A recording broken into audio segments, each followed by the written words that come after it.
Hello everyone, welcome to VR educators.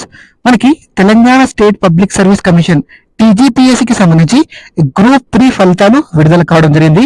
So వీటికి సంబంధించినటువంటి ఫలితాలను టీజీపీఎస్సీ వారు వెబ్సైట్ లో అప్లోడ్ చేయడం జరిగింది.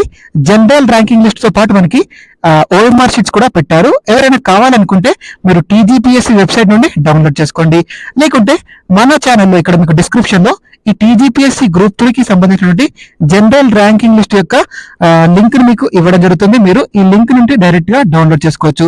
డైరెక్ట్ గా మీకు ఈ జనరల్ ర్యాంకింగ్ లిస్ట్ అనేది మీ మెయిల్ కి రావడం జరుగుతుంది. ఎవరైనా కావాలనుకుంటే ఈ కింద లింక్ నుండి మీరు జిఆర్ఎల్ డౌన్లోడ్ చేసుకోండి. సో ఈ ఫలితాలలో నాకు ఎన్ని మార్కులు వచ్చాయో మీకు చెప్తున్నాను. సో నాకు గ్రూప్ 3లో 230.6 మార్క్స్, ఆల్మోస్ట్ 231 మార్క్స్ రావడం జరిగింది. సో గ్రూప్ 2తో పోలిస్తే గ్రూప్ 3లో నాకు చాలా తక్కువ వచ్చాయి. సో నేను ముందే ఎక్స్పెక్ట్ చేశాను, కొంచెం గ్రూప్ 2 కంటే నేను గ్రూప్ 3 బాగా రాయలేదు. గ్రూప్ 2 బాగా రాశాను, కానీ అందులో కూడా ఒక 15 మార్క్స్ తగ్గాయి. ఆ గ్రూప్ 2లో నాకు 3000 ర్యాంక్ వస్తే గ్రూప్ 3లో ర్యాంక్ వచ్చేసి 7700 చేంజ్ వచ్చింది. సో మీరు కూడా మీ రిజల్ట్స్ ఎగ్జామ్ రాసి ఉంటే చూసుకునే ప్రయత్నం చేయండి. కింద లింక్ ఇస్తున్నాను, ఆ లింక్ నుండి డైరెక్ట్ గా మీరు జిఆర్ఎల్ డౌన్లోడ్ చేసుకొని చూసేసుకోండి. అండ్ మీకు ఎన్ని మార్క్స్ వచ్చాయి అండ్ మీకు ఎంత ర్యాంక్ వచ్చిందో కింద కామెంట్ చేయండి. Thank you so much for watching.